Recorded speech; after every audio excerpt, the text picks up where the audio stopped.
Ustadz, saya sudah pisah dengan mantan suami 2 tahun. Ya namanya pisah pasti mantan. Ya, kalau nyambung manten. Saya membiayai sendiri anak-anak. Mantan suami tidak memberi, namun dia dari bank. Apa tetap harus kita tagih harfiah seorang ayah harus menafkahi, atau walau ayah tapi dari bank dan posisi pisah tetap haram?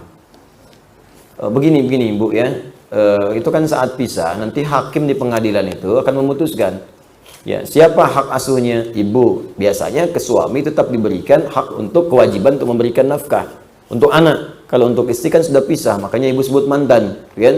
Nah, makanya dari sini suami ingat ketika kewajiban itu melekat walaupun sudah berpisah, karena itu bagian dari biologis dia. Ketika berumah tangga dan terlahir, kewajiban tetap harus diberikan, tetap harus diberikan. Jadi jangan lihat kepada mantan istrinya, lihat kepada anaknya, karena nggak ada mantan anak, nggak ada mantan orang tua. Suami ada mantan suami, istri mantan istri ada, mantan anak nggak ada.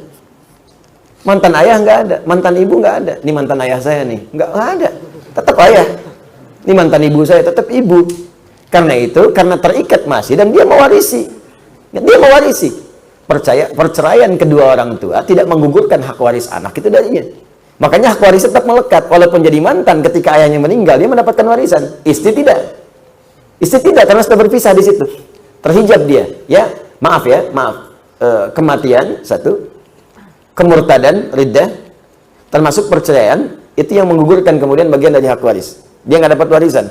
Suami istri pisah dengan suami meninggal, istri nggak dapat bagian waris. Selesai di situ. Ya, dan dibagi. Saat kemudian dia berpisah itu dibagi. Ada yang ditetapkan oleh agama.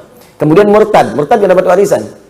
Ya, kemudian kematian ada 2 sebab. Memang wafat sebelum dibagi warisan, wafat.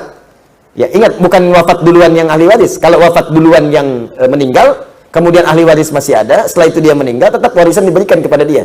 Karena yang wafat duluan yang akan diwariskan warisannya. Yang kedua, sengaja membunuh orang untuk mendapatkan warisan, terhijab dia, nggak dapat warisan. Ya, nggak dapat warisan. Itu terjadi nanti di masa-masa, bahkan ada juga di Al-Baqarah itu. Ya, sebab dinamakan Al-Baqarah. Salah satunya begitu. Ada orang di keluarga yang sangat kaya tapi pelit. Saking pelitnya marah di bagian anggota keluarganya, maka malam-malam dibunuh dia.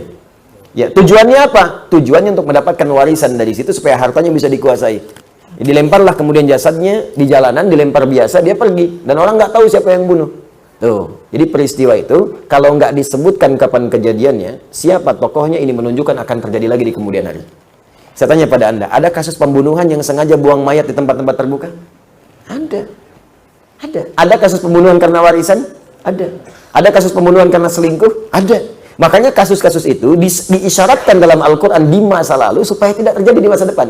Tapi kalau disebutkan tokohnya, kapan kejadiannya, ini menunjukkan kejadian itu hanya terjadi pada orang itu dan tidak akan terjadi lagi. Seperti Maryam, anaknya Imran, disebutkan namanya plus bintinya sekalian. Wa Maryam ibnata Imran. Kejadiannya disebutkan, tak pernah disentuh laki-laki manapun, tapi bisa mengandung dan melahirkan. Ini artinya yang bisa mengandung dan melahirkan tanpa disentuh laki-laki manapun cuma Maryam. Dan tidak akan pernah ada Maryam lain.